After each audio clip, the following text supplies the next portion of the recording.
Welcome, everyone, to the Infinite Star Connection podcast with your hosts, Jeff Demers and myself, Vivienne Chauvert. We are always thrilled to see all of you. Thank you for joining us for another great episode of season five. Can you believe it? We are in season five, everyone. So it is really incredible to be here. So we are waiting for our wonderful guest, Sabrina Campbell, who's a favorite on the podcast. We want to explore our connections, communi- animal communications. We want to, connect with what's going on the planet. What are the changes going on right now? So we're going to really dive into a wonderful episode. But before Sabrina's coming in, Jeff, how are you doing, my friend? I think you were doing more work with the Humo and continuing that research going on, right? Yeah, actually, I'm doing that one book from Wendell Stevens, Volume Three, that was unfinished by him, and uh, putting the pieces together. A lot of the stuff he had was eliminated from his original notes, and I'm able to locate the documentation and uh, fill the fill up the gaps. And it is a lot of work. It's a lot of have to find out his thought process, locate the document that I have, and then enter it in such a way that is meaningful. Because I could enter the stuff, it would be like 20 pages long. It just he isn't like that. His is just little blips. So I don't want to overpower what he was doing, but I want to complete his trilogy. So I'm about a quarter of the way done. And when this is all done, then I'll send it down to Rice University, and hopefully, um, when I retire, then I can go down here and organize all the UMO stuff and get that ready for anybody who wants to read it in the future. Well, that sounds exciting. I want to read it because I know you've been working a lot on it, and you Yeah, spend a lot of energy and you learn a lot from it. So that's why I'm always curious to ask you about it because I'm like, I know you're making progress and you're discovering so much more. So I want to acknowledge everyone also or joining us. Karuna, very happy to have you all the way from Sicily, Italy. Oh, molto bene, Karuna. Thank you. Grazie. Angelina, thank you for being here. We also have Lisa from Australia. Thank you so much for taking the time. It's wonderful to have you. And Toy from Sweden. Thank you for being here and all of you joining us. So Sabrina's going to come. Please stay with us. In the yeah. She's actually meantime, getting some work done right now. So as soon as that's done, then she will be here. so she's coming, everybody. We're going to have Sabrina Campbell right here joining us very shortly on the Infinite Star Connection. I want to dive with her about the Council of 12. I want to understand her connection to the animal kingdom, consciousness, abilities to channel what that means. I want to go deep into that. We have more people coming. Emil for Norway. Thank you for being Cheryl. It's wonderful to see you. Marcia, also from Italy. Well, so good to have you. Phyllis from New Brunswick, Canada. Oh, Canada. Good, good, good. Lucy, bonjour. Mo- Most likely from Montreal. I am very familiar with that. So, everyone, thank you so much for being here. So, we're just warming up the energy right now with Jeff and I holding sacred space. In fact, why don't we do that? We'll open sacred space to welcome Sabrina Campbell. She is just finishing something, she's coming very shortly. And as I mentioned, I want to connect with her ability to also channel on the galactic level, a cosmic conduit of energies. So I want to explore. Vladi from Germany, very much welcome to you. Good to see all of you from all over the world. Monica from Idaho, very nice, right here in the States. And of course, a warm welcome from Arizona, where I am, my beloved Arizona in the desert. So, as you're joining us, we're going to settle in. before Sabrina Campbell is joining us. So let's open sacred space. Why don't we do that? Let's do an energetic reset to bring ourselves balance, bring the mind, the heart, and the body in connection, to bring ourselves back into our beautiful sacred space before the fiery energy of Sabrina comes in. So let's do that right away. If you would please to join us, thank you for closing your eyes. And let's take a deep, grounding breath. And that deep, grounding breath allows you to settle in loving presence, in divine kindness, opening your heart with your mind to enter into more empathic responses, allowing you to unwind from pre programmed automation mental response. Feel your energy shifting out of primal instinctual energies and to feel this elevation in consciousness. Take a moment to continue deep breathing. Feel the energy moving through your spine, all the way to your legs, your feet. Imagine like the root, the beautiful root system of a tree. Imagine your roots expanding through the energetic grids of your feet, expanding deep into Mother Gaia. Allow you, that's what we call a new way of grounding in loving presence, self empowerment, self care, self love.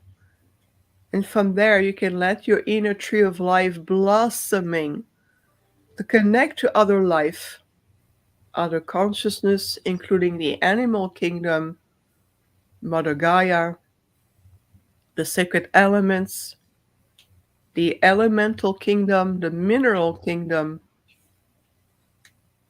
expanding our branches to connect to the galactic communities, connecting to your enlightened star sisters and brothers. And as the earthly part of you is very well connected, allowing the universal cosmic part of you to elevate in sacredness. So thank you for keeping your eyes closed, and that includes you, Jeff, if you can, and to really feel this opening of the sacred space in what we call reharmonizing your earthly aspect to your universal ones.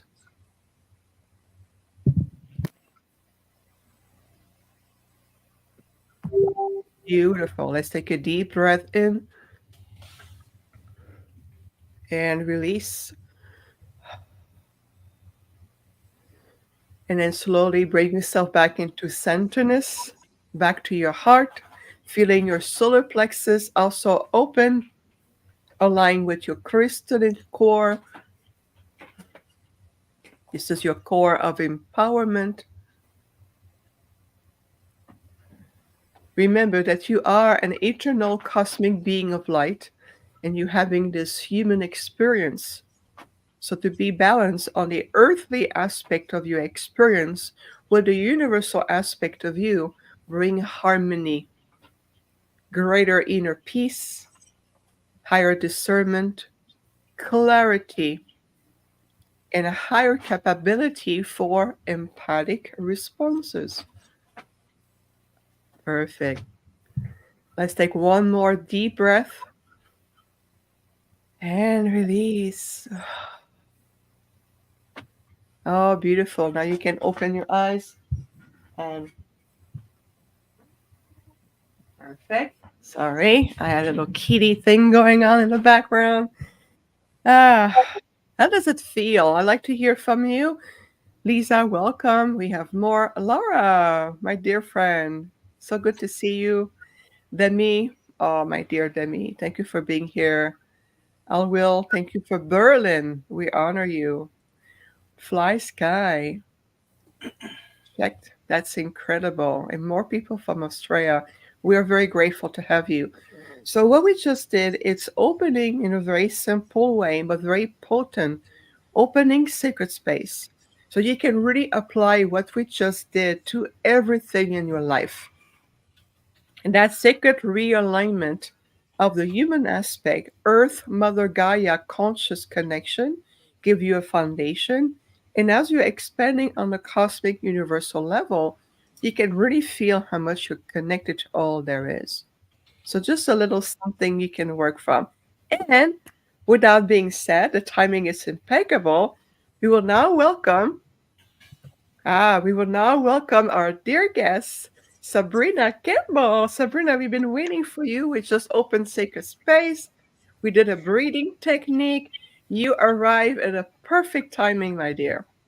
Oh, thank goodness. Thank goodness. Thank you for having me, guys. I appreciate it. Hey, thank Oh, you. And I'm not having a stroke this weekend, so we're Oh, good. no, no planning of that at all. That None. was interesting, though. Well, and it's like I was doing some diabetes tending to, and I was like, crap. And I came running in here, and my husband was like, do you need me to make you a tea? That's not said very often. So already today is better. yay. See, Wonderful. Good. Yay. everything is synchronistic. We were able to welcome so many people from Italy, Berlin. We have people from, you know, Canada. We have people from Wow. everywhere, Australia. It's incredible. So I want to welcome everyone. People from New York, Carolina, our dear friend David. Always welcome, my dear friend California. You are being welcome, Sabrina. Shauna, thank you for being here. Beautiful energy from rising from Utah and Alabama. So we're very blessed, all of you. Well, let's take a deep dive. We opened Secret Space. We did an incredible universal earth breeding connection, as I call it. Now that we're ready for your fiery energy, and we love it. So, Sabrina, allow me to reintroduce you to everyone properly with your kitty there. We love the animal kingdom. I have several questions for you regarding the animals, and I'm cannot wait to dive. So Sabrina needs no introduction. She's a favorite on the Infinite Star Connection podcast with Jeff and I.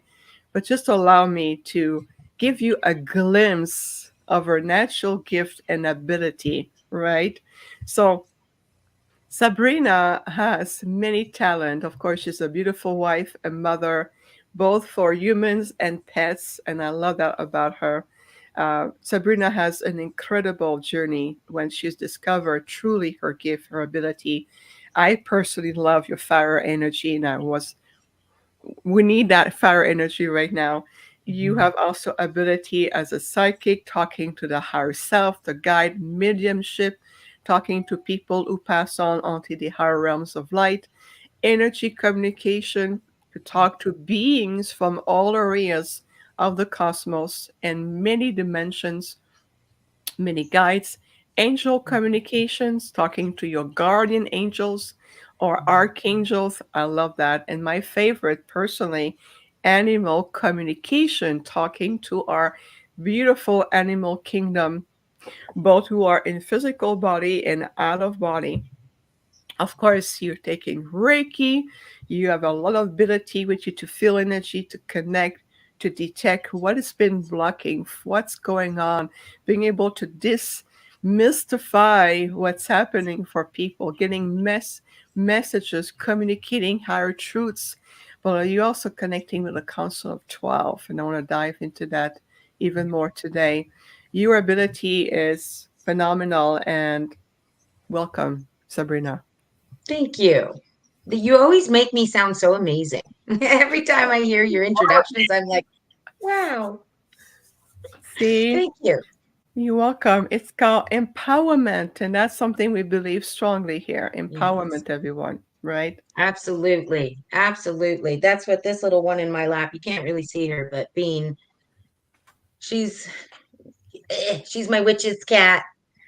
I wanted to put her on a broom for Halloween and go out with my son somehow with her balanced on there or with there. But no, I don't think so. Probably lose a little black kitten on that day. But this is the empowerment is Bean, because we found her on the side of the road. We weren't sure if she was going to make it, and she was 4 weeks old, like right? And Oh. I don't know. The first moment I touched her, she was scared. She couldn't see. Her eyes were swollen shut. She couldn't see anything. So she bit me, but she had a great big loud meow with it, right? And I'm like, well, that doesn't really sound like a cat that's given up. So we took her to the vets and like contacted a rescue and then took her to the vet. And pretty much the people who took her over as rescue, because she was a medical rescue, because there was some swelling in her brain, just not very much, but enough for them to say, well, we just want to watch her. And from that moment where we said we wanted to keep her, so we're giving her to the rescue only because we don't know what's going on with her, and we wouldn't per se have that availability of a vet to figure out what it was. So we were like, well, we'll give her, to the rescue for now. And then, but she knew from the moment we met her that she was wanted. And because of that, she was helping the lady who took her in. She was helping her every day with the other cats, and greeting them and doing the rounds with the woman. So empowerment and love means so much, and anything being wanted means so much. And that's really what we're here to do in this time frame, is really show how to show somebody else that they're wanted in any which way, animal, people. I put a filter on my camera and I think it's not doing very well. It's making me look very blurry, Hmm. isn't it? Not to No? me. Okay, No, good. that's No. good. Good then. Happy birthday, by the way, belated. Oh yeah, thank you. Thank you very Yeah. much. 44. That's my year this year. Woohoo! Good number. Woohoo. Young lady, 44. Enjoy. Yeah. What an encouraging about. So a beautiful, I would say, happy uh new cycle in your life. Yeah. Well, we adopted her with another kitten, and we've had them since August, the end of August, very end of August. And this one here, she's absolutely delightful. The other one is delightful. She just doesn't want to be touched yet. So we're, since the end of August, and we've been letting her take her time on how she wants to be touched, when she wants to be touched. And she's just coming in so close now.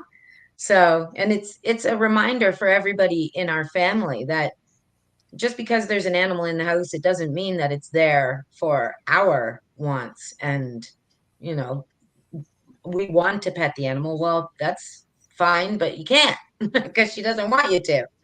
So it was funny because she fell into the bathtub the other day. We had a pretty bad storm come through. And anytime a storm comes through, we've learned with our house, just fill the bathtub. So we have like flushing water, toilet flushing water and such. So we filled the bathtub. And the other kitten's name is Carmel, and she looks like a Bengal tabby mix. And there was a male Bengal loose in the area where she was found when she was found. So who knows? Um, but yeah, I know she looks very similar to your girl. Like, it's interesting. But we were in the living room. My husband, my son, and I were in the living room, and we just heard sploosh. Oh no. And we go and we look, and there's the cat who does not want to be touched, soaking wet. We were like, well, you're just going to need to be touched a little bit now, okay? so, Oh, so it takes oh, some communication with them even then. It's a constant, and that kind of communication, it's what I know how to do, but I don't know how to explain, because that's the stuff that just is so in the moment, that it's really, you tell me what you want, and I don't want to make you feel uncomfortable, but I also am going to catch you. We are going to dry you. And there's this very firm message going, and then a lot of the times they just surrender. They're like, okay, fine. Get me. And so I did. I put the towel over her and gave her a little dry down as best as I could. I wasn't going to push buttons, like I'm not going to ask her to dry her belly. I don't want to have a death wish, but you know, so that was nice. lots of wildlife comes like that too. Birds. I'm curious about something about this little kitten, your black girl that you have now. Um, when you found her 4 weeks old on the side of the road, and then the journey. So, at what point that she came back to you and you knew that she was going to be part of your family? When we met her, Yeah. there was no, and we had just lost our other, like, we were in love with our cat Kiki, and we had just lost her the month, well, about a month and a half before we found Bean, and then we rescued Bean, and then she went to the rescue, and then we lost our 17 and whatever year old dog in the same week. So, and he had said to me, "You just wait to see what I'm coming back as." And Oh, I was like, "Oh boy, please don't be a horse." Because like I want one, but I don't want one. They're so, good luck going on a vacation kind of thing, right? Like, yeah. and I'll have one at some point, but I don't want one right now. And no, we think that Bean is a mix of both. She's like both Kiki and Torque. I mean, she has this ball affinity, and Torque was an Australian cattle dog. And if anybody knows anything about healers, they are like the healers, as in blue healers. They are like the most ball infatuated dog that is created. So he our old guy had a favorite blue ball, and now Bean plays with her favorite blue ball, which is chewed up to bits, but she loves it. So she keeps playing with it. We're like, "Do you ever get tired, kitten?" And then we remember Torque, who used to come back, oh, hours he could play fetch, and you're like, can you sleep yet? And he's like, "No, bah, bah." I got a question for you. Yeah.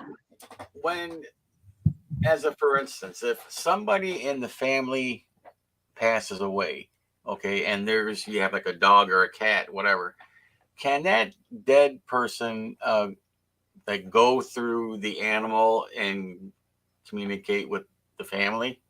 Yeah, absolutely. The past person, as long as timing is okay, could be the animal. Who knows? Like it could be, like a grandma who passed, and then all of a sudden, oh, thank you so much.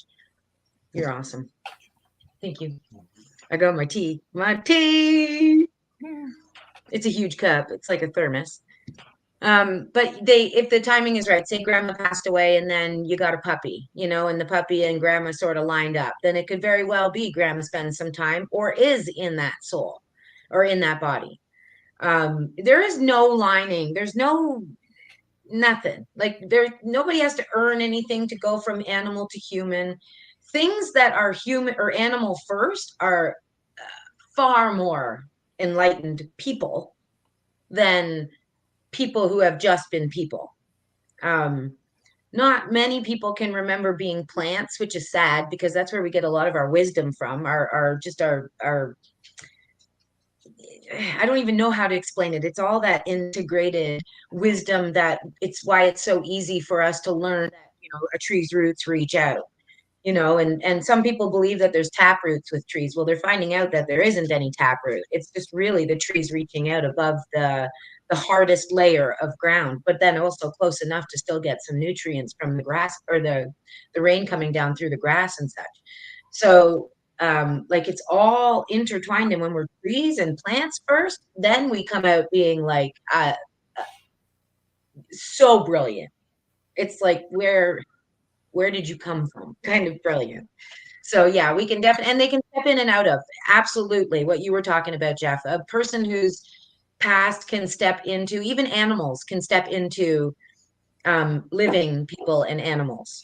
So people can step into living. They don't. It's like an agreement. It's not like they take over the animal. They Mm-hmm. just make an agreement, and it's kind of how I view it is as the original soul kind of moves over to the side, and then the visiting soul comes in just for a little bit. Usually they both enjoy it. It's actually, if there's a human involved as well, then all of them enjoy it a lot because it's such a, usually they come in at such beautiful moments. Like I had this client who had a daughter who had a pony, and she always wanted a horse. Her next thing she wanted to be a horse, but she had lost her pony. Her previous pony, it had passed away. And so she had gotten a new one. It was a rescue. It was, you know, kind of like just supposed to be staying at their farm for a little while until it figured out where it was going and what was happening with it. And of course, the little girl ended up loving it, like absolutely loving it. And she was like, "Oh, I can feel the other horse in here sometimes."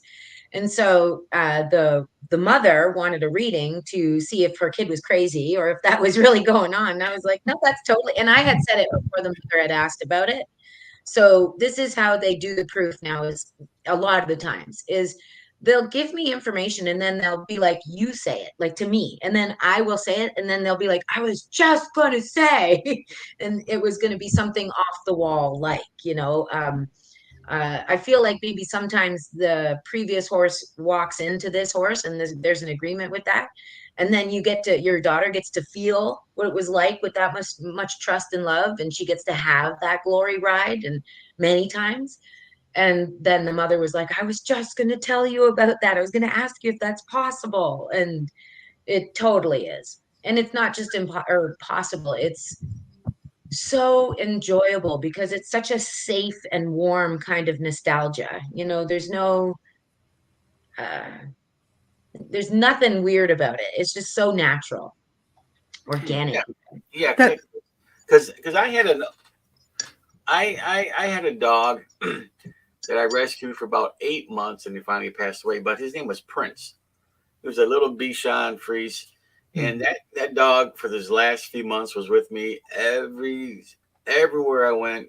I rebuilt a Harley. He was right there, and I had to get another one, and I got my dog now, who is a Bichon Frise. Can they both, because there are times that this dog is like my first dog, you know, Yep. and it could be the same trait, the same type of dog, but it can't be because he's doing what Prince used to do, and it just seemed odd that that's what Prince used to do. What are you doing that Yeah. for? Yeah. Yeah, I know. I love it. And when we see those glimpses, like when I see them personally, like for the longest time we have this digital camera. What do you not camera, sorry, picture frame. And it just runs the pictures through it on a memory stick, right? So you get to see not the same picture at the same time.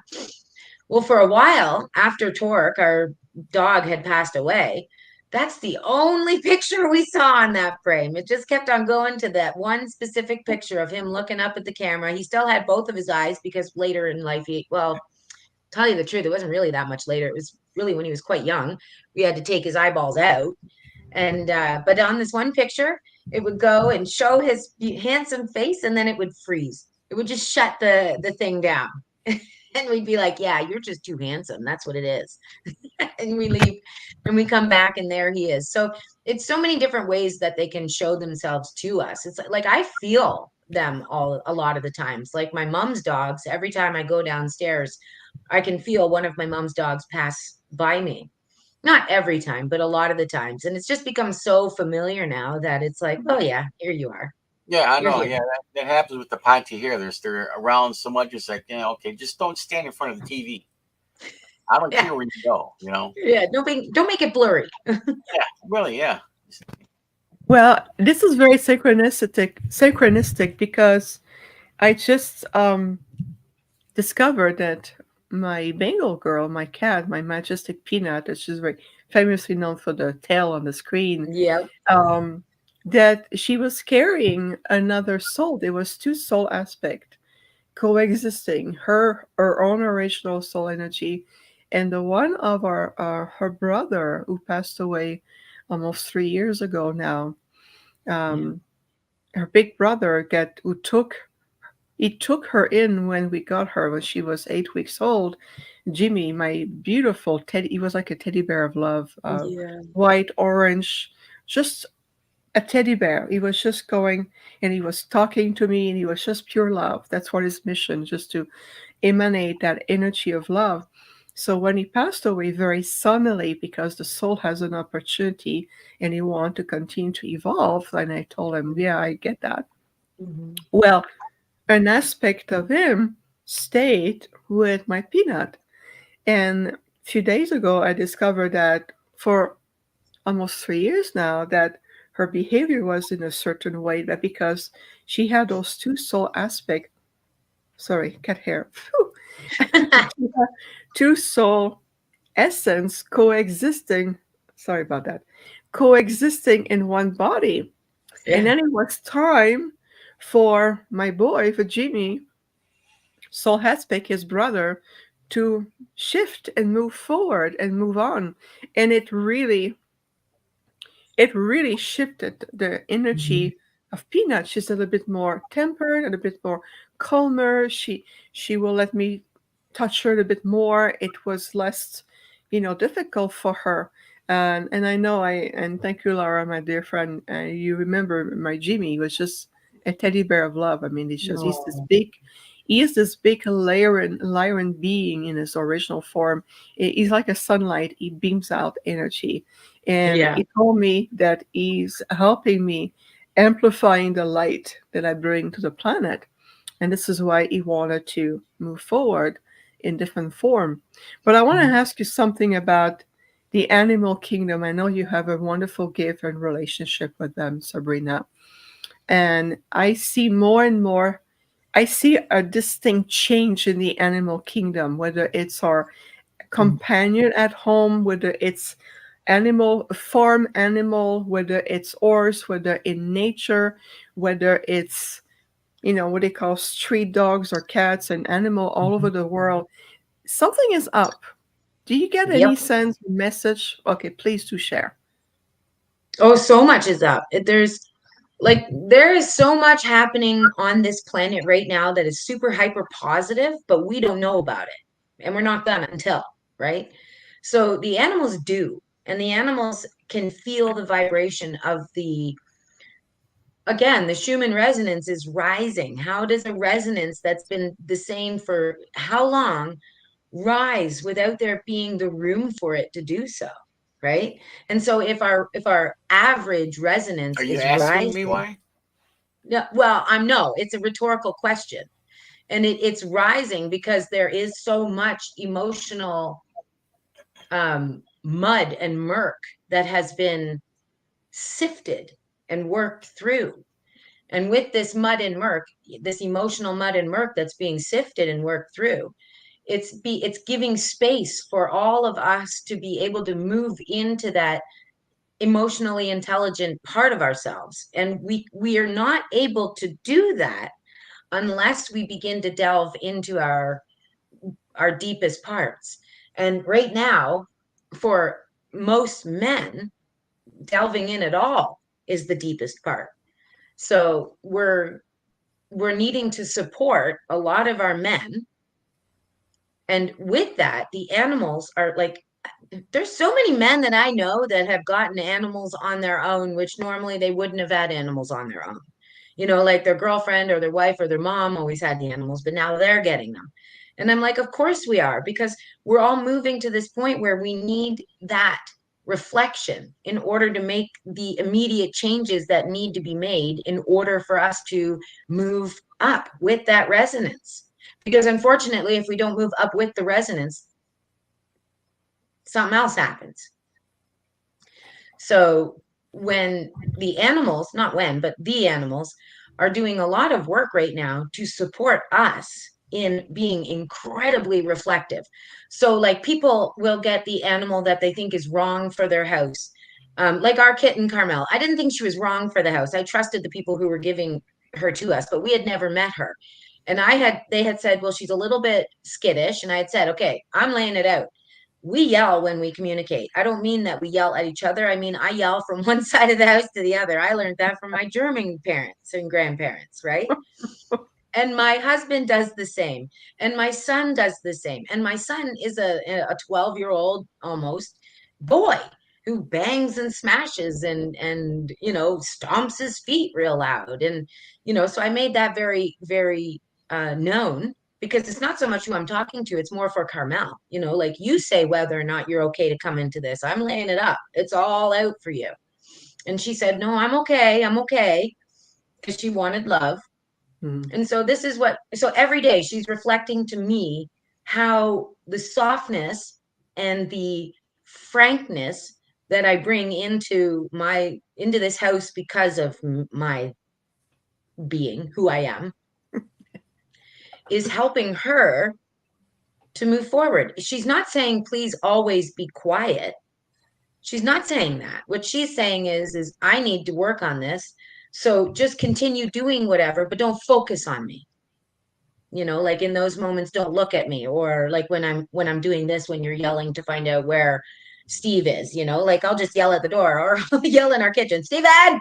And if he doesn't answer, then I go to the door and I'll yell outside, because we've got a big property. So I'm not gonna, put little radios everywhere. But Steven, are you ready to come to the house? Oh, Like, okay, Docky. yeah. Copy that. Okay, Roger. You know what though? We live in such a, I don't know what it is. It's like everybody experiences it. They call it the Hartley hellhole, because our road is Hartley Road.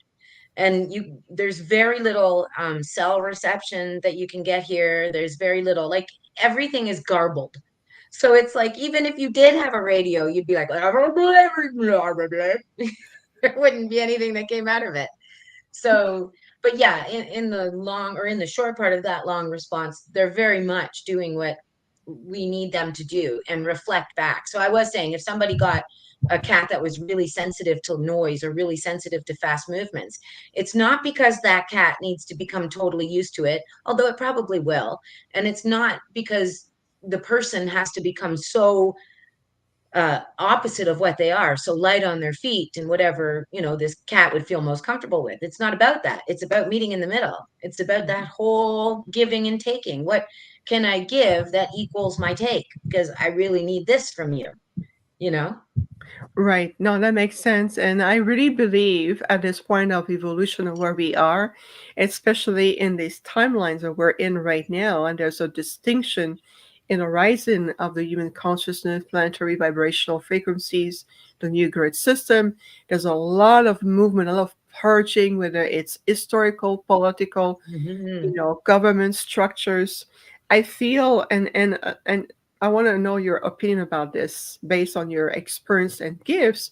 But it is my understanding, and as the earth is really shifting into a new paradigm, more harmonious, symbiotic energies, then the gap between humanity and the animal kingdom needs to be healed or reconciled Yeah, and brought yeah. back together. Yep. And it is. And like, what I love is I love watching videos, just typical videos on anywhere, Facebook, wherever. I get a lot of my information from media, strangely enough. But that's because, yeah, I use it for the forces of good. Um, but I see everybody talking about how they're really working on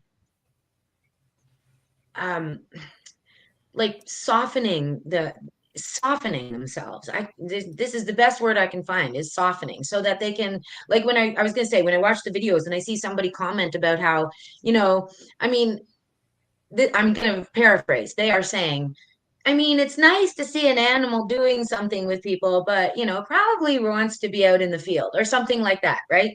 And I see that person say something, and then a whole bunch of other people, oh, I see you've never had this kind of an animal before. But I'm looking at the difference in opinion and where these people are standing at. And what I'm seeing more and more is those people who used to be quiet because they were so sensitive, they just get made fun of and ridiculed by the hard asses. They're now like, nah. So many things in my life that I don't need to prove to you anything. I just know that by the look in that animal's eye, I'm going to say it doesn't want to exactly be doing that all day long. Like, and to me, that's a huge shift. I mean, people used to just be quiet because they didn't want to be made fun of. They didn't want to be ridiculed. And now they're like, who cares? Like, there's so many other people who are backing them up. And again, it's not about looking at somebody or our species dividing or anything. It's literally the opposite. It's that the love and the kindness and the respect for that being that they're watching is at the forefront of their words and their choice of words. And that's happening way more. I mean, there's so many people that I like, farmer guys that I know that now, where when I was younger, I would say things to them because they would, an animal is a thing. It's not a being. And well, a person's body is a thing too, but the thing inside of it isn't, like that's something significant. But now I hear them saying things like, well, we don't want to get all caught up in the animal lovers. We don't want to get in trouble from them. When really what they're saying is we're recognizing that what we used to do isn't really acceptable. Mm. Like we're seeing that how it used to be done, but we're just going to lay it on somebody else for right now, because right now it's always going to be about blame until that gap is closed. It's going to be about the side that's not able to see a large spectrum of view is always going to have its say, but we need them to because first off, when they do, we know how to gauge how we approach things, because we don't want to hate them into submitting. We want to love them into surrendering. Okay, Sabrina, you lost me a little bit here, and I think the audience too.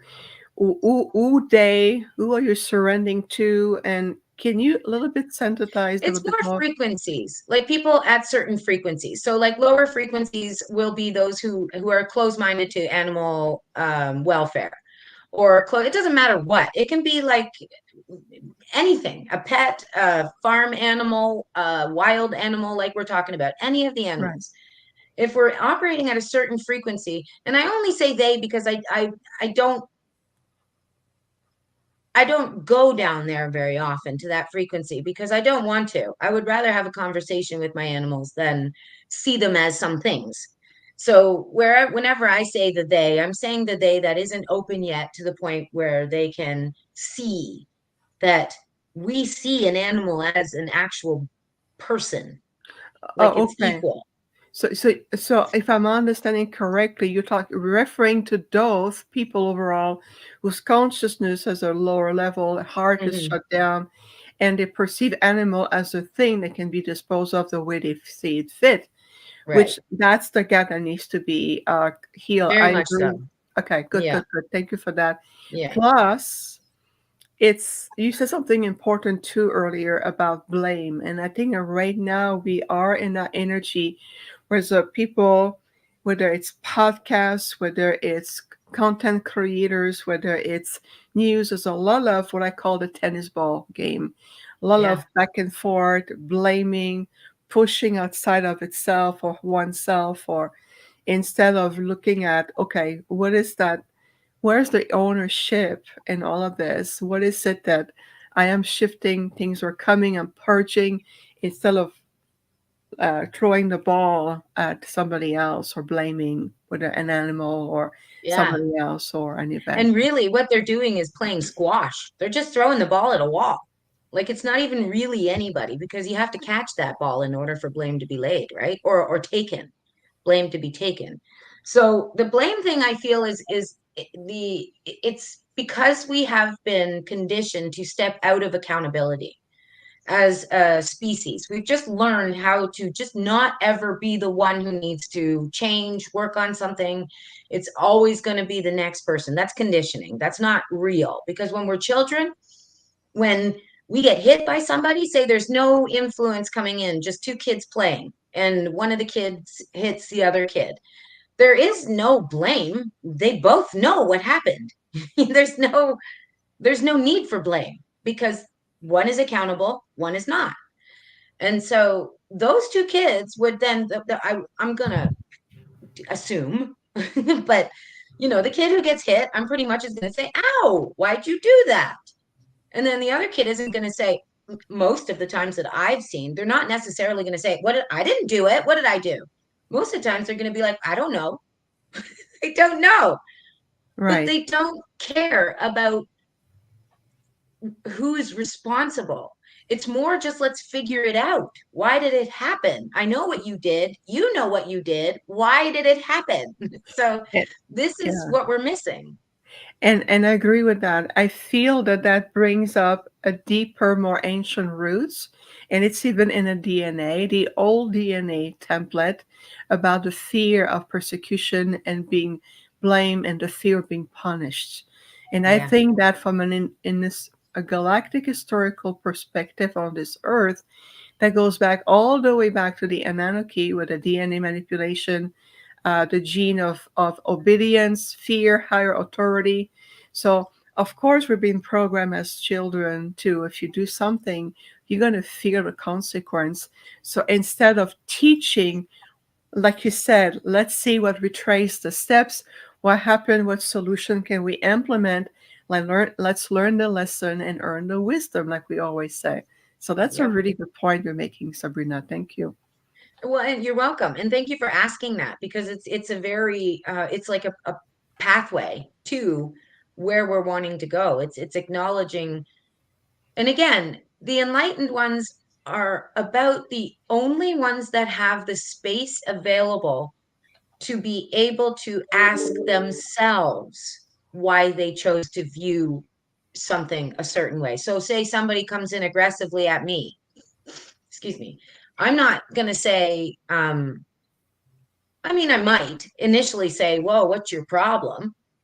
But then I'm going to think to myself afterward, what is it about me? You know, like what did I learn about me in that situation? And it's not about talk about me. It's more about figure that out. So the next time it comes around, I might be able to plug into that a little bit faster, or Right, plug out of it a little bit faster, whatever is needed. right. And how does it connect with the animal kingdom or understanding of how animal, these very sentient living beings, perceive everything and comes with purpose? How does it connect? How does it fit? So intricately.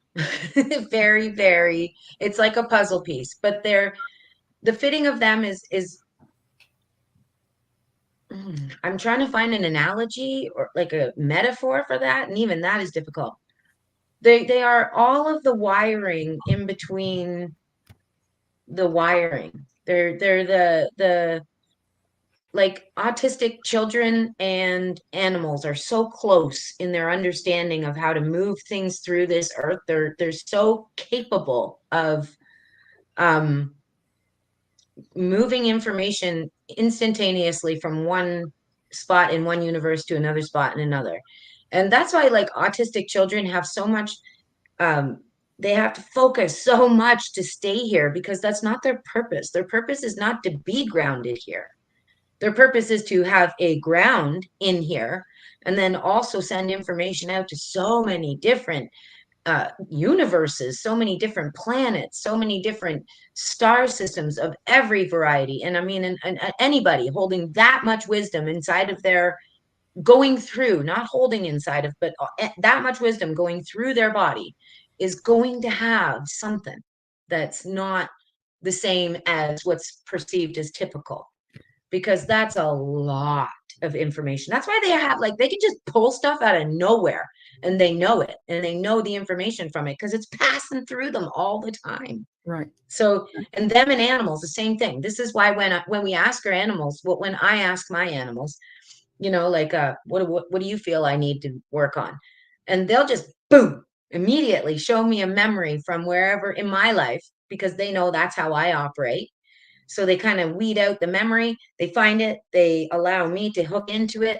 And when I do, I'm like, oh, because every one of my memories is logged emotionally, it's logged intellectually, it's logged wisdomly, it's logged in every kind of way. And I know that information as soon as I look at that memory, because the intention is so, it's so certain that this is what you're looking at this memory for. Remember this memory? Remember how you felt in it? You're Mhm. using it for the feeling that you felt in this memory. Okay. And the animals, at least the ones around me that know me very well, they'll bring that stuff to me right away. It's instantaneous. And like, I'm grateful because they are my computer. That I love the way you just put everything. There's something else I want to go into, but I want to give Jeff a chance to maybe ask questions or explore other things. Do you have any questions or comments, my friend? Yeah, we would. Yeah, yeah. Does a animal um, can an animal share a conscience? Yeah. Like share permanently, or No, like no, just, no. Just a temporary, yeah. sharing. Well, and they can even use they can remote view. They can use their consciousness to go somewhere and check stuff out. And the cool thing about an animal is they're not stuck to the 3D. So they're not stuck down here. And when they decide to go and do some like real, this is just like the autistic kids, especially kids, like kids under the age of 12 that have autism. And I would even go a little bit further and say the like nonverbal, the really um those ones are really plugged into the whole spectrum of the universe. Um, Same with the animals, and they can go out and see things and be places where their bodies aren't. So, like their consciousness can be shared in a way where it's effortless for them, but it's work for us because that's what telepathy is. It's sharing a package from your consciousness. And for me, telepathy is uh, it's every sense you have equaling or no, sorry, including the sense of touch and all of them, smell, sight, sound, um, everything. Plus then an emotional bit comes with the package, plus a message comes with the package, plus so like telepathy is well, it's Telepathy is like not conscience. It's not. They're totally different. it is, but you're working through the same streamlines or the same energy lines. The When you're using telepathy, what you're doing is you're literally with telepathy, you're taking a packet and you're putting it at somebody else's brain. So if I wanted to send somebody a telepathic message, I would take a package. I'm not as good as the animals. The animals would take a package, send it, and put it at that being's brain, whoever they're intending to send it to. And then whenever that being is ready to open up to that information, which is usually immediately, then they bring that in. And that is the other being's consciousness coming in to their consciousness as a packet. And what they do then is share and pull out, like the animals do with me. They pull out memories, or animals can read that packet, that telepathic packet, very easily. So it's like you suck it in, like right into another's consciousness, because you got to play that reel. You have to listen to that audio. You have to, and it has to be for the animals very well, not nonsensical, very sensical. Well, So there is only one person that I could really use telepathic communication with. Of all these people, there is only one. Okay, and it was by accident, but I couldn't. I had to be careful how I thought around him. It was Otter, Sue Walker's husband, mm, and we anyway. It was a weird get up because I wasn't expecting it, but he knew what I was thinking, and that kind of freaked me out a little bit. So I had to be very careful what the hell to think about. I mean, we were going in Roswell driving, and I'm thinking to myself, God damn, this guy's driving so fucking slow. So he pulls over to the side and says, "Here, you take the wheel then." I'm like, oh boy. So yeah, yeah, and that's telepathy. And they worked with telepathy. Like they did exercises on telepathy. yeah, So like that's what that is. It's not that you share consciousness, it's that no, you that's different. invite them in. Right. It's just messages back and forth, Yeah. Yeah. but it isn't a And shared. if you have kids, like a mother with kids is exactly the same way, as long as she's in tune with her kids, because that's the same as my son. For the longest time when driving, I had to be very conscious of my thoughts because he was with them and he wasn't old enough to know what was going on. Like I'm talking a 3 and 4 year old who's talking to me. I think I told this story once where I was sitting I was driving the car. We were coming back from a hospital visit, and it was a snowstorm, and there was a white car in front of us, and they didn't have their lights on. And he was nearly 4, I think 3.5, nearly 4. And I'm thinking in my mind, I know it did not come out of my mouth. I'm thinking, geez, I really wish that person would turn their lights on, just so that I could see their tail lights. And I tried flashing my lights. I tried a bunch of different things. And my son in the back was like, Mom, how come they don't have their lights on? And he's too young to know anything about that. We don't talk about lights and stuff like that in front of Yeah. him. It was just he was there with me. And it's like, okay, noted. Noted. Check. Yeah. Yeah. Okay. I was like, well, I don't know. I just think some people like to make it a little bit of an adventure, more than it needs to be when we're coming home on the roads. Well, Oh, But I do know that when you use telepathy, when we Earth humans use it, it isn't far. I mean, you have to be in no. pretty close proximity to actually make it work. Whereas some ETs they can Oh, go yeah. the way, because that's what Yeah. they're. But we're still new to that game. Oh, well, for sure. no, you're not new. You just forgot. You're rediscovering it, thinking you're new to the game. But you've been in the game for far more longer that you remember. That's the only glitch here. Hmm. And if you look at beings, pure beings like animals, I remember my girl, my Bengal girl, when she arrived, she was given to me, 8 weeks old. She looked me in the eyes and she sent me a beam, a signal directly in my third eye. And it was clear. She was telling me everything that she wanted me to convey.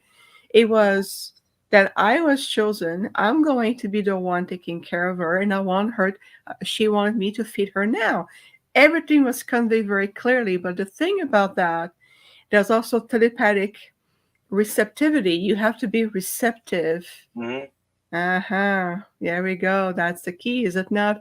Receptivity. So in the case of Sue Walker's husband, well, he has the gift. That's because the transmission and the reception field is open for him. Hmm. Otherwise, Oh, he's good. He was Hmm. you know, he it was would. Yeah. But that's my point, is that you have to also have the receptivity point open in your field to receive those Mhm. transmissions. So when my Yep. peanut was 8 weeks old, she knows who I am. So she knows that any transmission, I'll understand it, because this is how my Australian father in our delegation communicates with me. So Hmm. I'm used to this kind of transmission.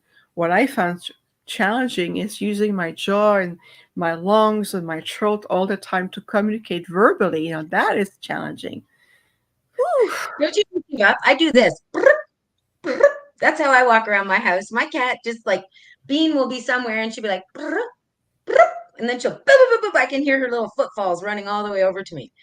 But Jeff, getting back to the telepathy thing, I do a lot of work globally with people on the telepathic thing. And the thing about reception is that even when we think we are open for reception, we have so many boundaries and guards up that we don't even recognize it. So the right, message doesn't come right, through. right, So it will for Otter, but not for you because you've not learned to trust that signal, that frequency coming right, through. right, So, and if you were like my girlfriend, I have a girlfriend that lives in Hong Kong, and her and I, we've done a few times different, like over the years, not often. We just randomly do them, and she always gets like something very right out of it, whether it be the color or the object, but not the color, or where it's grown, or if it, like there's always something very direct that she gets that. So it's always about, with telepathy, it's always about being able to understand, no, being able to trust and not understand. So the information just comes in and, oh, I see a yellow tennis ball. I don't know why. Weird. It's not green. It's like yellow.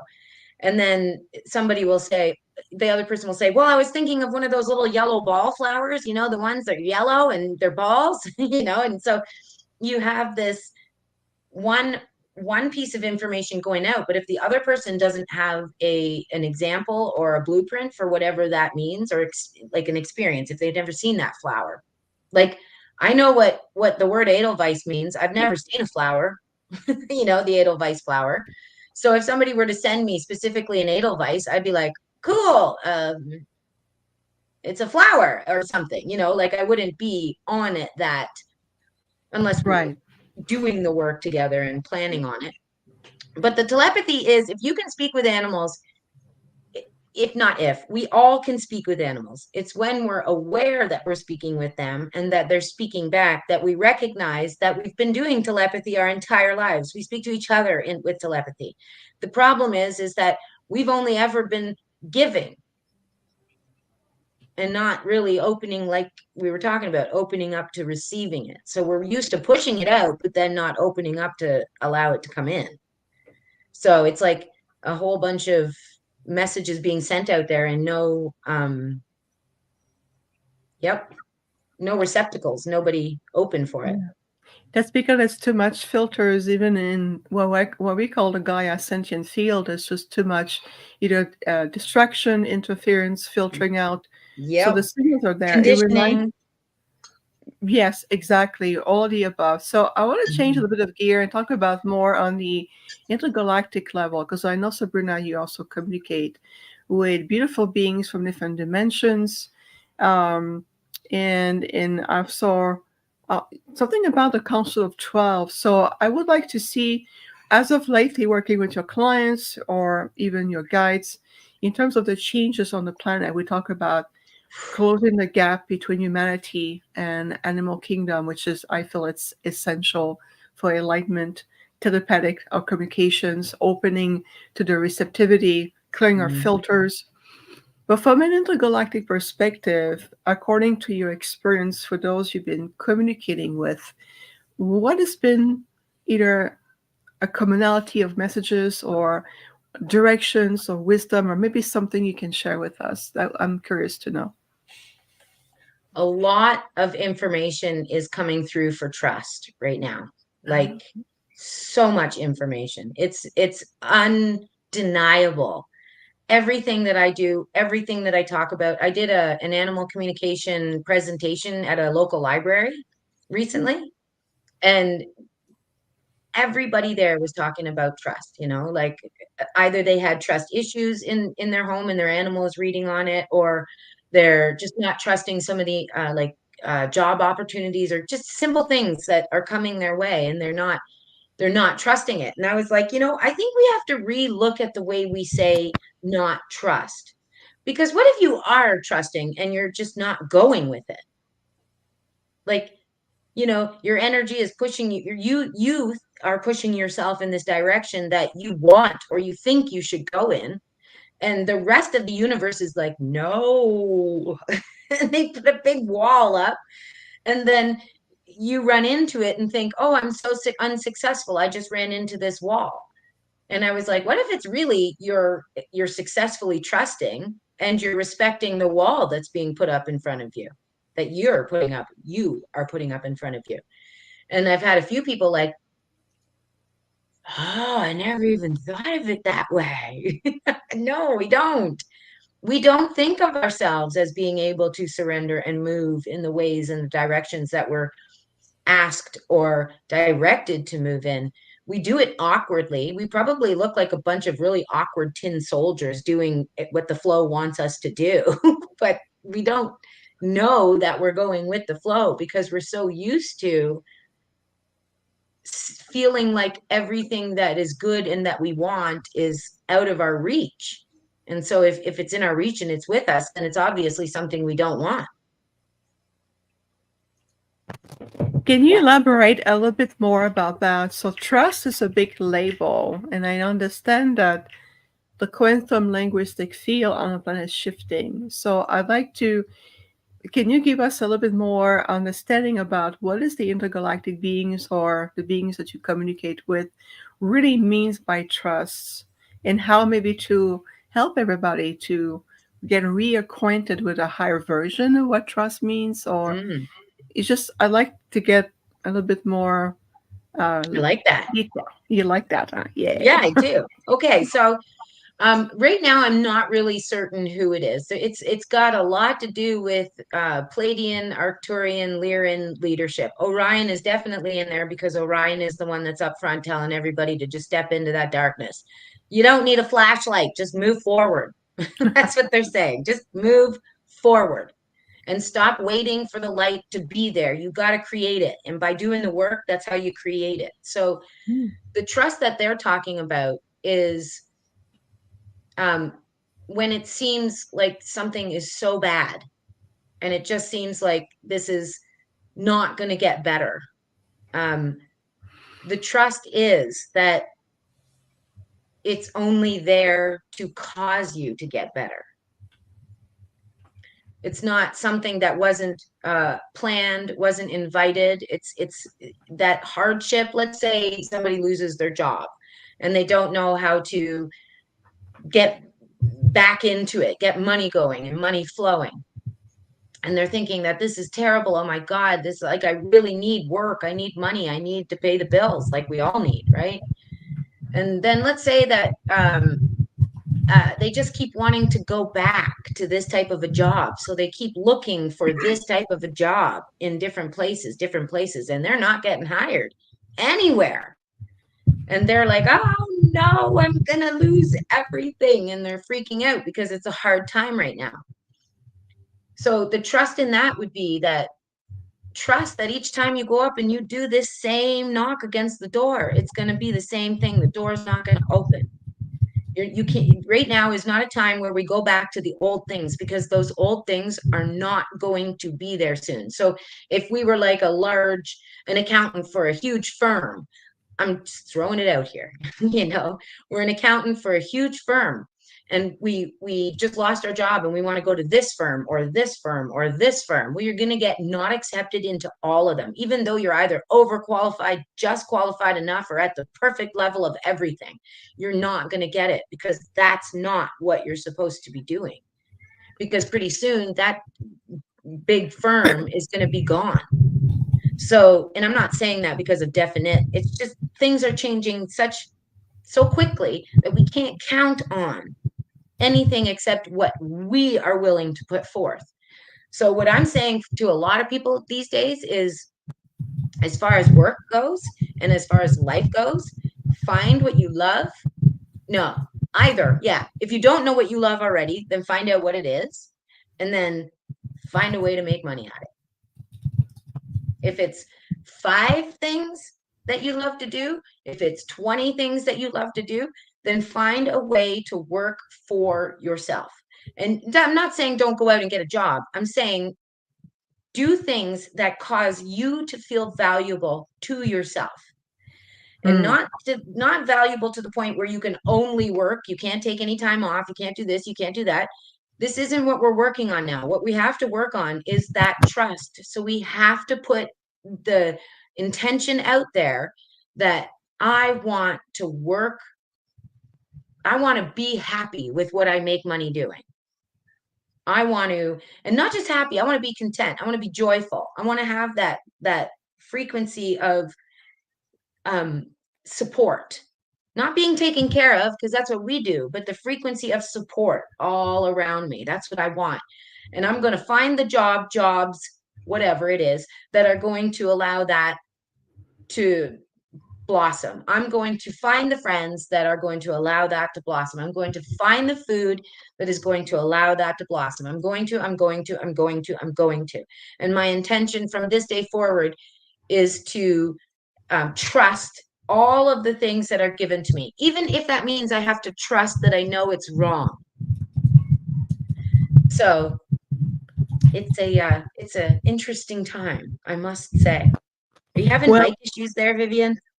No, I don't. Oh, I thought you were. No. I thought you were fiddling with a mic. I was like, oh, what's going on there?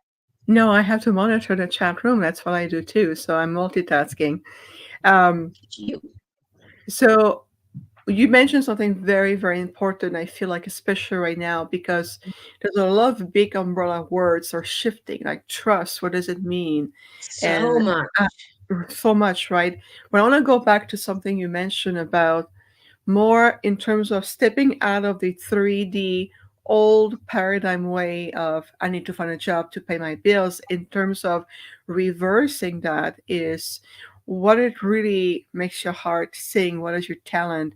It's do what you love, that brings and generate the abundance that sustain you. So I feel it's a huge reversal of a thought system, where before people were working for 20, 30, 40 years plus, and then get rewarded later on and then do what they love. So we're stepping out of this old paradigm. So I can feel that. Would you say that also would help everybody to reopen their channel, be more connected also on a more conscious level, rather than be trapped into a 3D paradigm? Expectation. Yes. Yeah. And it's so freeing. Like if you had to talk to me 15 years ago and told me you're going to love gardening or the idea of gardening, I'd be like, No, gardener's garden. I don't. Like I wasn't that person. I was the person in the heavy equipment that loved to tear things up and move things. I still like to do that. But I wasn't so much the person who was saying, oh, let's put some onions and corn and things here, and then some of these flowers because they're really good for this, and then some of these things. I would never have thought that that was me. But I started to tap in. What do I love? I love being outside. I love being outside. And okay, what else do I love? Well, I love taking care of things, and not things like more like animals, like, or plants. I like taking care of people when they're my people, but I'm not a nurse. So I don't know how to do that kind of stuff. But so I thought, well, I love to weed and I know what's a weed. And most of my clients are like, no, that's not a weed. I'm like, yes. And then they say, no, that's not a weed. Oh, yes. And we're going to leave the dandelions, right? Because bees, I mean, then they ask me, well, what do you think? I'm like, well, I always leave the dandelions and I always leave the buttercups and I always leave the this and the that, because then the bees can come in first thing and take them. And in our house, on our property, sometimes we mow one section and then leave one section. And then other times we'll leave one section and mow another. And so I give my clients these ideas, and most of them are like, well, yeah, duh. Of course we're going to leave that. Of course we're going to leave that. So not only am I doing what I love, which is being outside and taking care of outside stuff, but I'm also gaining clients who have the very same view as me. And the reason is because I trusted. I put out one day, I did this as a nighttime job, a weekend job, and it wasn't cutting it for the daytime job. So I was like, well, then I'll get out there and I need to move and be in the sun. And so I put a post out there and I was like, well, because my husband was sick at the time. And I was like, well, he's sick and he's our main income. So I'm willing to do I really labeled like so many different types of jobs: heavy equipment, hard landscaping, cutting grass, letting dogs out, picking up dog poop. I really didn't care. I happened to put the word weeding in there. And then everybody saw the word weeding. Everything else was kind of like, there were a few places that wanted to hire me for my heavy equipment experience and my other experiences with hard landscaping and like power tools. Like it's good to be a person who has power tool experience. And but that was a full-time 10 hour a day job. I didn't want that. So I was like, well, thank you very much. I'm going to try this for right now. Can I get in touch with you if it doesn't work out? They're all like, absolutely. So they, like, either which way I went about it, my purpose was make the intention to be absolute. I want to do what I love, and then put it out there. And what I'm going to do then is I'm going to work on, do I want to do that? Each time somebody comes up to me and says, can you do this? I'm going to say, do I want to do that? Yeah, okay. And then, the job gets done or the job doesn't get done. And so, and it led me to understand that it's really important we do this, and we don't just put our eggs all in one basket. It's so important that we start to do, like, why are so many people being diagnosed with ADHD? Maybe this is a skill. Maybe we need to have quite a few things going. You know what I'm saying? Quite a few different things. Right, right. We're redefining also labels. Yeah. And instead of that, it's more extracting what is the gift, the abilities, the energy behind it, more harvesting that in a sense that, and I feel what you just described, and I love listening to you because you are this beautiful bridge, what I call between heaven and earth. Yeah. Practical down to the earth, like fiery energy, but yet there's also great wisdom. And we extract the pearl. I'm like, oh, do you mean to say this there? And you Yeah. go, yes. So we're Yeah. such a great balance, all three of us. But Yeah. you bring a beautiful example, Sabrina, in terms of shifting. This is what the intergalactic says. You're shifting out of your linear perspective, three-dimensional part of you, of what it feels like to earn a living and what you're supposed to do and your soul purpose and all of this. And you're moving into a more listening to your heart, deep passion. Where's your passion? Where is that fire energy? What is it that really makes you being, sing? And Yeah. then discovering if there's some labels you were put on, or doubts and all of this, you're shifting that completely. And I feel that's going to be supporting more where we're shifting on the planet. Absolutely. Absolutely. And this is what I love about right now. There are so many people looking for work in my community, I'm sure everywhere. And yet, if I say to some of them, which I do sometimes, I say, "You're a mechanic?" "Yeah." "And like you have your own tools?" "Yeah." "Maybe you could drive to somebody's house and fix their tire. I don't know." Like you reinvent it, like you're saying. We are not, we don't need to be conditioned to see every job the way that it's been presented to us. We can change it. And like, I love riding horses and I don't want to necessarily own one. But I know there's lots of people, you know what I mean when I say own, take care of one, and be financially supportive for it.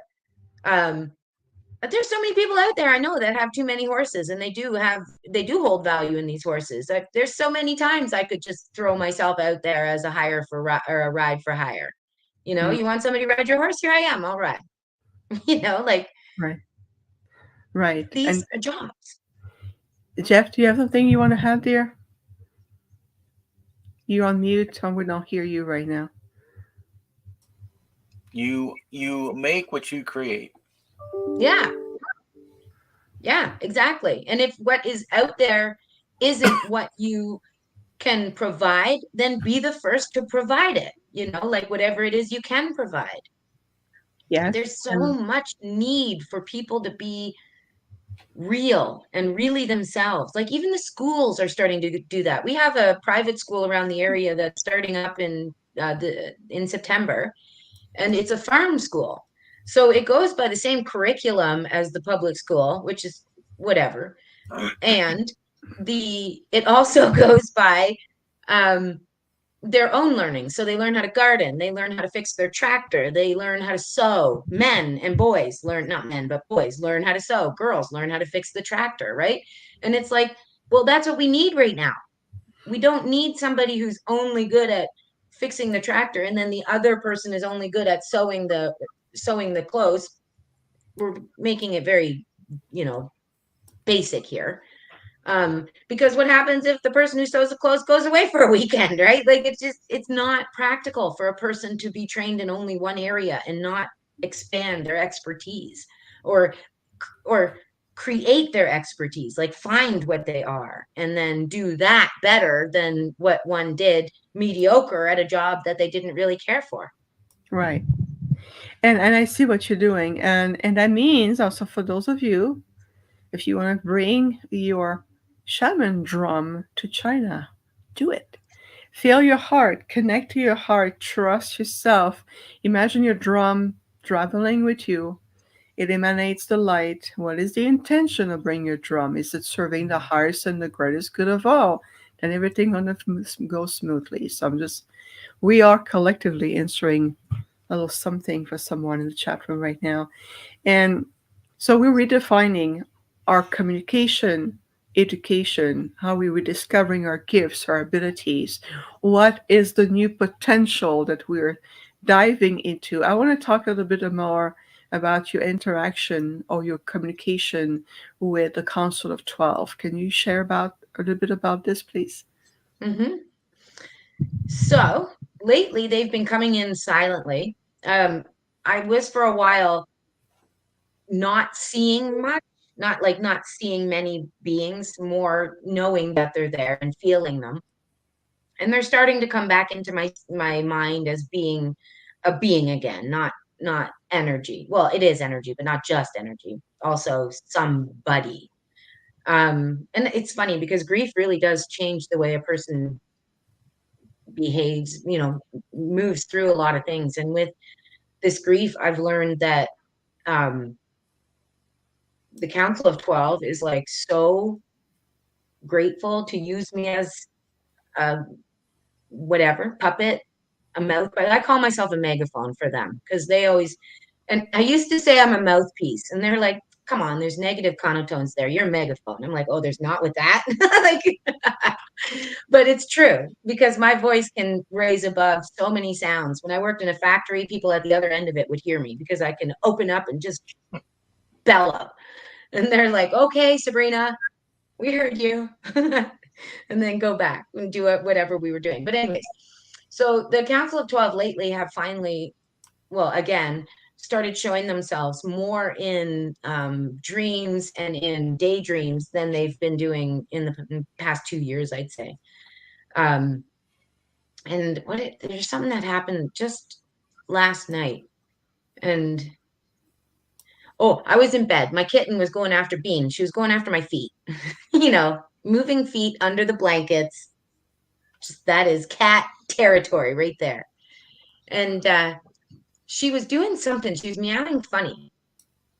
And when I woke up, I was certain that I was on my stomach, but I was looking at the ceiling. And I'm like, whoa, what is going on? I really had to take a moment to really figure out which way is up and down. I don't really know right now. I'm not really sure. And then it kind of snuck in. Okay, well, I must have been flying before the dream, like before I woke up, before Bean sort of woke me up.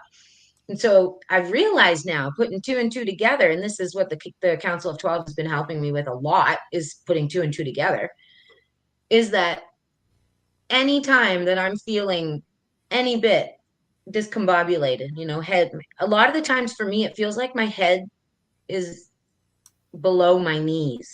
It's weird. Like I feel like my butt is up in the air, but my feet are also kind of up in the air, but for some reason my head is below my knees. It's the weirdest feeling, and I don't know how to express it any more than that.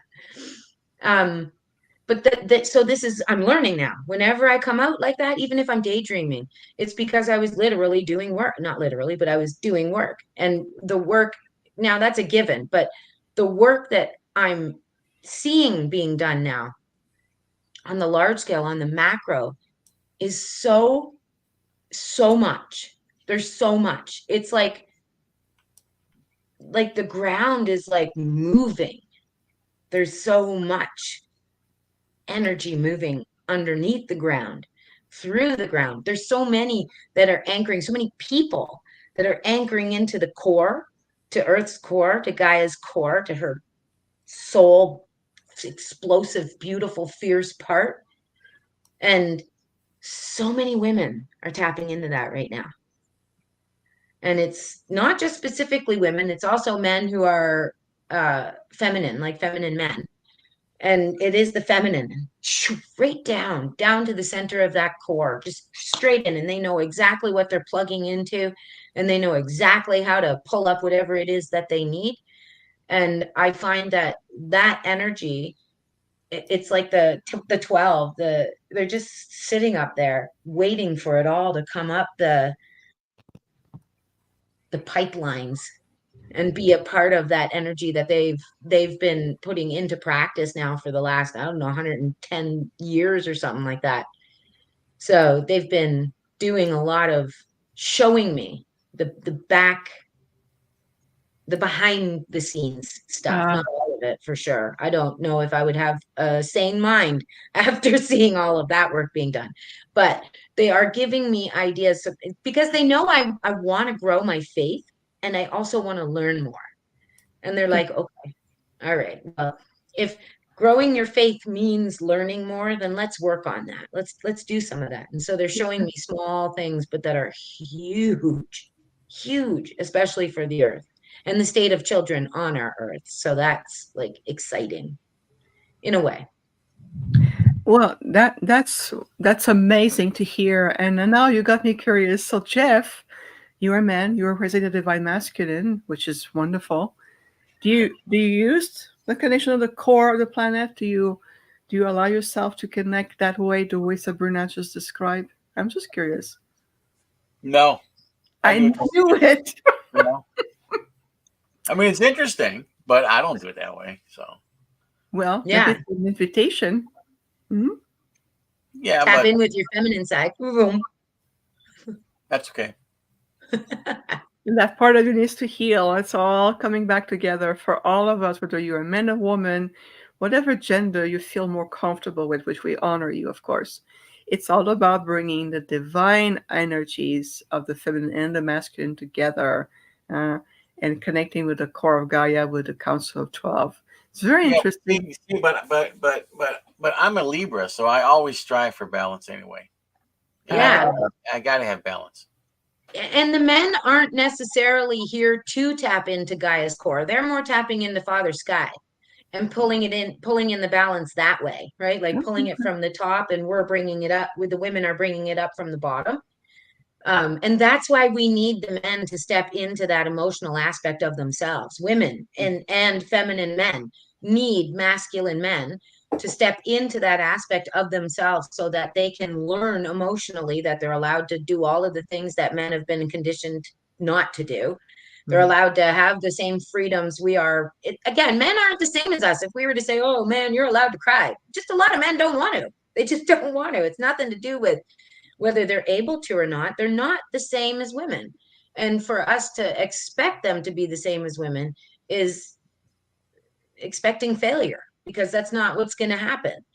What they need to do, though, is step up into their power, into that empowering man part of them, the part that does connect to Father Sky, that does bring a balance from the heart of the earth to the heart of the cosmos. And in that balance comes the empowerment for men. Well, I cried when the Lions made the playoffs. I think it was a wonderful thing. I was alive to see it. There you go. That is a wonderful thing. Yeah, it was a wonderful thing. Yeah, I'll take it. Well, I want to make sure people know how to reach out to you. So I'm going to show your website on the screen. So if you want to work with Sabrina, connect, better understand whether it's your animals, your guide, something about you, connecting heaven and the earth with Sabrina brings so well. And it's a compliment, of course. I The love website it. is right there on the screen. It's called sixthsensibilities.com. Very unique name. I check it out. I click on it actually. So make sure that you write it down, take a picture of the screen. I'm going to let it on for the rest of the episode. I want to make sure people knows how to connect with you directly, Sabrina, because I like what you do, and you are this beautiful bridge. And from an intergalactic being that I am, you make me smile. I love to listen to you. I'm like, oh, I'm learning some earthly aspect here. I like it. That's what I love. Thank you for that. And I love that. I love this role because honestly, when I talk to some of my friends who are super, super wooey, and I'm not, I'm like, what'd you just say? Because I'm so like 3D. I mean, I get what they said. I understand. And if I don't, then I'll ask. But it makes me laugh so hard. I'm like, how do you even know that word? Like, where did you get that word from in your vocabulary? How do you even know where to use it? Like, that's a big word. And then there's me, who's like, 5-letter maximum words, but they also have just as much meaning. Yes, There they was do. something I was gonna say about the man. It's Nope, I don't remember. it's gonna come back to you. I just want to acknowledge also something that someone shared in the chat room. Someone who experienced a massive stroke years ago, and something you can really relate to. And trusting this inner voice that says, "Trust the path, release resistance, trust the path," and being able to recognize the journey, and being able to see that now, be able to do her heart calling and how the transformation came about. And of course, honoring the journey. Like, look at Jeff. I mean, you're blossoming, you're Mm-hmm. you're radiating. I mean, you've gone through a huge metamorphosis, and so there's also trust in your own beautiful way. But we want to acknowledge that because this is a really big deal, Mm-hmm. a big accomplishment. I mean, a really big accomplishment, wouldn't you Huge. say? Yes. Yes, I would. Would you say, Jeff? Yeah. Uh, Like I said, you make what you create. So Yeah. well, Yeah, and you can also have your own expectations, like not of anybody else, but of yourself moving through things. And not expectations that are going to damage you, but expectations like goals, but not set in. See, the way I do things is different. When I look at this type of repair, how I see it is more like instead of having long-term goals, have like very immediate goals every day. And then that's because what you have to do is you don't have to put yourself up to a standard that you have no idea if you can go there again. You didn't know when you came out of your stroke whether or not you were going to be this Jeff again. And when you're moving through that, if you're saying, I just want to be that Jeff again, as an example, that likelihood might not happen.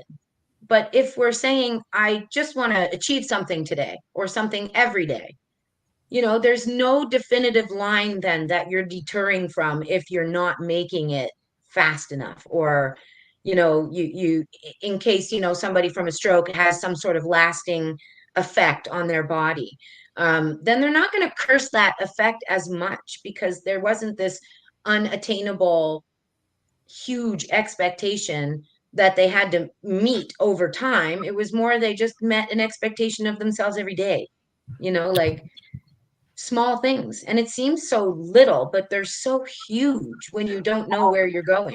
It goes a Right. long way. The small Like things an, go a long way. Yeah. like an invitation, huh? Those steps that Yeah. bring you the next level. Yeah. Absolutely. Well, I'll tell you another step will be to tune in again for another amazing episode of the Infinite Star Connection. We'll be back on Sunday, March 17, regular time this time. We know that we're going to be changing time zone, everyone, so we're still going to be tuning in at 11 a.m., but it's going to simply be 11 a.m. Pacific Daylight Time, which means 2 p.m. Eastern Daylight Time. So remember that in the US and in Canada, starting on March 10, daylight forward, so time change. So we're going to be back on March 17, regular time. In a sense, it's still 11 a.m., but the label will change. Instead of mountain, we're going to shift it for Pacific Daylight Time. So 11 a.m. PDT will be 2 p.m. Eastern Daylight Time. So if you're international, like in Italy, Czech, Austria, New Zealand, wherever you are, Canada, just check with Google what is 11 a.m. Pacific Daylight Time in my time zone, so you'll have the correct time. Just a I thought little. we were going to change that. I thought we weren't going to do that now. Well, if it was just for me in the intergalactics, that would be released from the timeline. But there's certain process there on the planet, so. I think Okay. so too. It's such a naughty thing to do. We finally get used to what time the light is coming up, and then it's got to change. Yeah. Okay. Yeah. Great comments here. Sabrina, as always, you are a breath of fresh air between earth and heavens, and it's a Yeah. compliment, believe me. Thank you so much for your authenticity, your gifts, your experience as a human being, a woman, a mother, a wife, an intergalactic being, a being of light, and all the above. So thank you so much for being here again today. Thank you. I love you guys. I love hanging out with you. I love the questions you guys ask. I love the people that I meet from these videos. I love it all. Thank It's you. all good. It's all good in the hood. Yeah, Yeah, it is. it really is. So you never know who's going to pop here on the podcast. So join us Sunday, March 17, 11 a.m. Pacific Daylight Time, 2 p.m. Eastern Time. So we'll see you next time. But for now, hold the space. Watch this replay again because I bet there's still a lot of things Sabrina shared that you can pick on. There's a lot to unpack. Yeah. Thank you. I agree. Jeff, my friend, as always, Sabrina, much love to you. We'll see you soon, everybody. And we appreciate you deeply. This podcast is possible because of all of you collectively. So we're doing it together. Stay in your light, everyone. No fear, just a light. See you soon.